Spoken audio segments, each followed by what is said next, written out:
Yes. Yeah. Put it on the Underhills tab. Let's get into it. 1, 2, 3.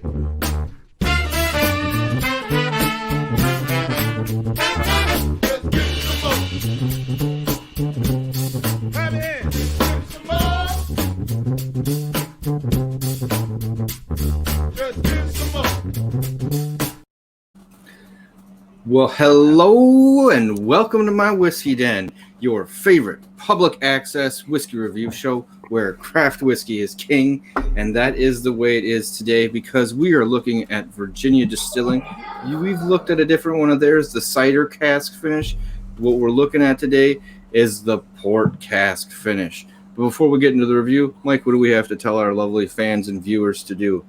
Don't forget to like and comment, subscribe, hit that bell notification to find out when new episodes are coming out. Share the links, let people know about us. Monday nights, almost every single Monday night, is a live episode, usually with an Evening With series. So please check them out. That's true. This Monday night, though, not going to be on. We will be off the air. It's October 5th.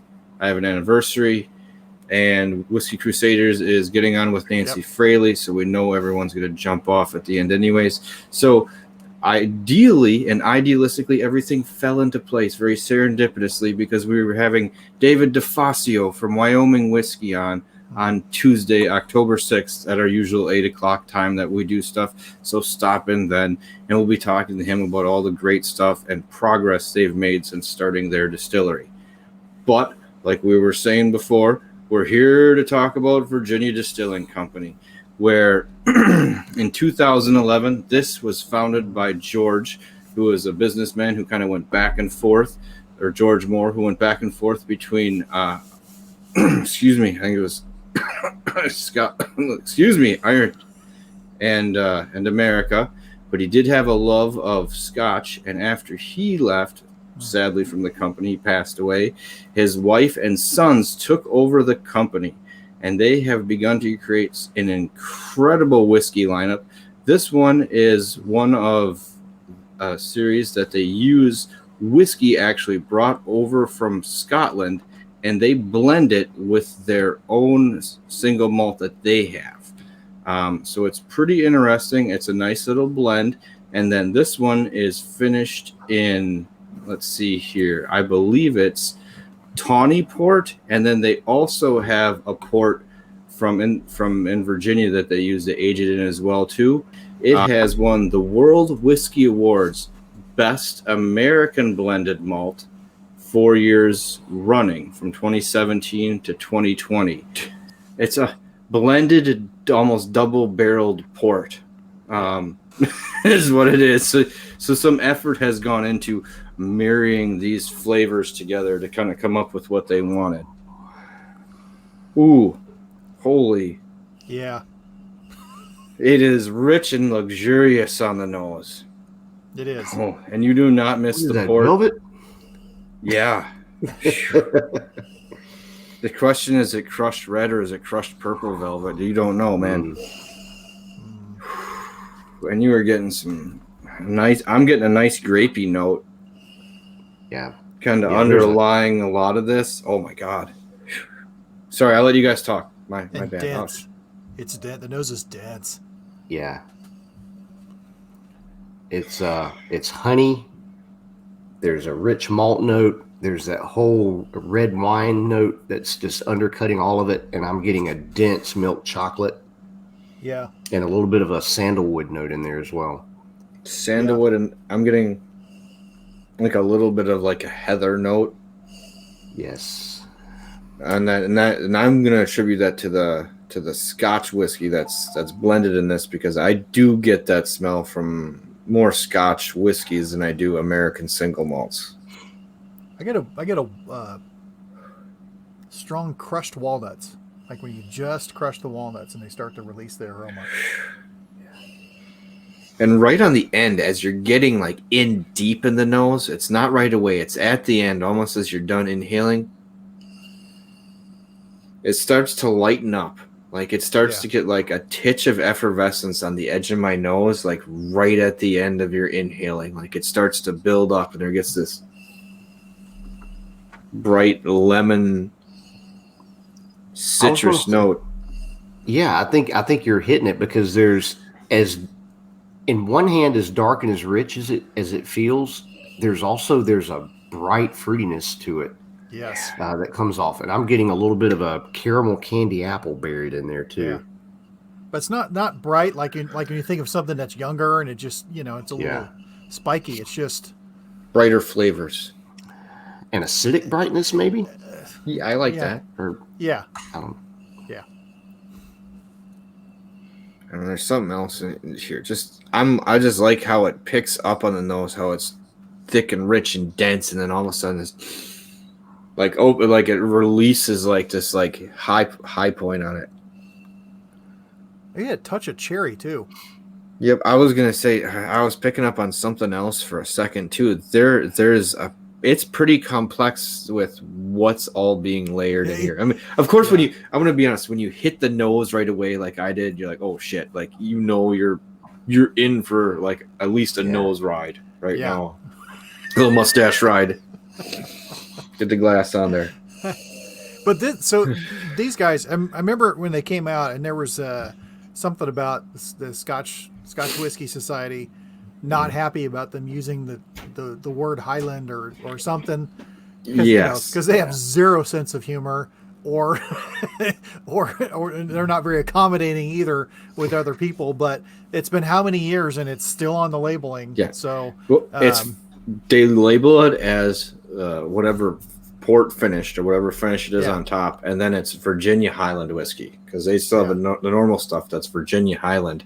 So I think it's the designation of them saying Virginia first that's giving them the little bit of leeway with over the Highland, because they are blending it and they are creating their own whiskey. You could argue from the Blue Ridge Mountains, that's where your water comes from and stuff. So maybe you can argue your own Highland explanation for it. That's right. And it's they obviously have good lawyers. So high five to the family there for picking the right lawyers. That's a big deal. That could put a kibosh on stuff, 5-6 years ago when you wanted to do stuff. So cheers to you. I don't normally do that, but one of the few job. times people will say, "Thank God for lawyers."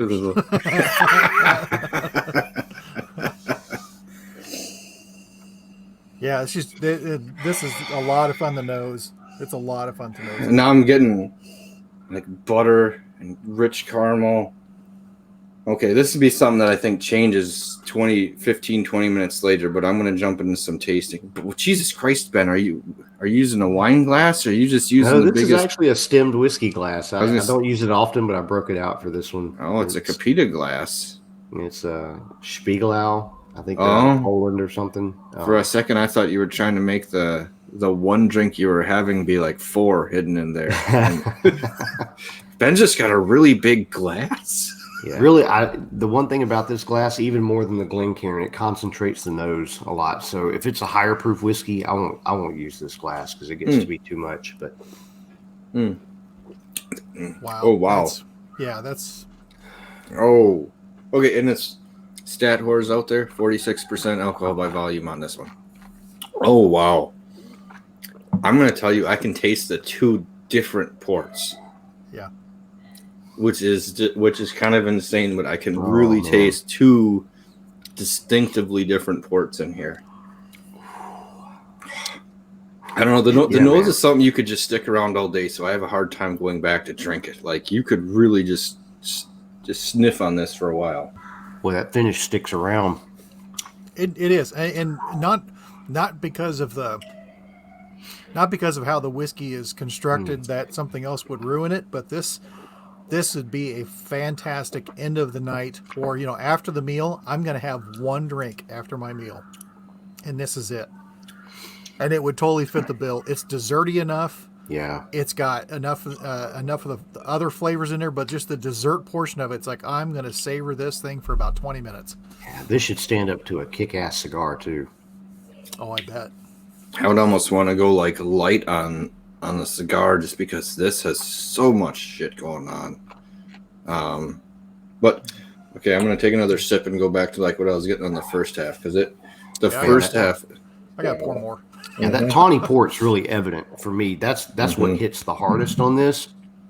You get a little bit of honey malt up front, but the dates, the raisins, the kind of the walnuts, and the chocolate just hits with that tawny malt, and then that second port cask, like you're talking about, comes in, and that's got to be a red port because it's more wine, it's more fruity in that sense. And it's another one that is not an overly done port finish. No, it's not. It's not a bomb. I think it starts pulling off it pulls off the gas at just about the right point. Yeah.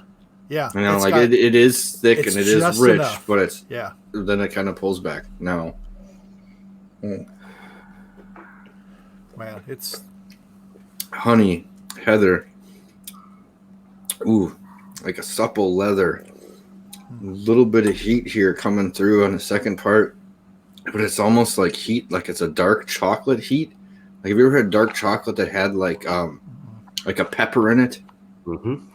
It's very similar to that. Caramel on the front half. Very buttery. I don't want to say it's overly viscous on my tongue, but it's thick. It's not thin. I mean, we had something the other day. It was Buffalo Trace, where we had that. It was like, sorry everyone, it was like fucking water that day. Yeah. It was put it in there, swoosh. It was like nothing there. This doesn't taste overly oily, but it does have enough viscosity to leave a really nice coating. It's still on the outsides of my mouth rather than my tongue right now. I can feel it like around the outside and on the back. So this is significantly coating. Yeah.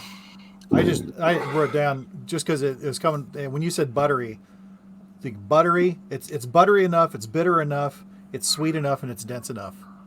It's like it's really good. I haven't had this thing for a month or two, and I forgot how much I enjoyed it. And by God, people love you.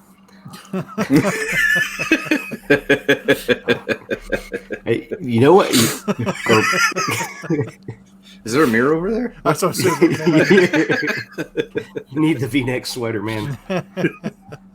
Gosh darn it. Yeah. It puts me in the mind of the butteriness and the richness, and at the same time, how that strikes this balance with the wine, with the port. It puts me in mind of Green Spot, the Chateau Montelena cask. Okay. That's what it's kind of ringing some bells there for me. Like, okay, there's some similar features here, and it's got that butteriness. It's almost like an Irish whiskey that you think of, but then you get the wine notes and the acidity and the tannic that comes in and kind of strikes this counter punch to the butteriness that's just leaves your mouth just going, oh wow, oh crap, what was that? Yeah. And from the wine and from the casks, finishing casks, it's just enough drying on the tongue. Yeah.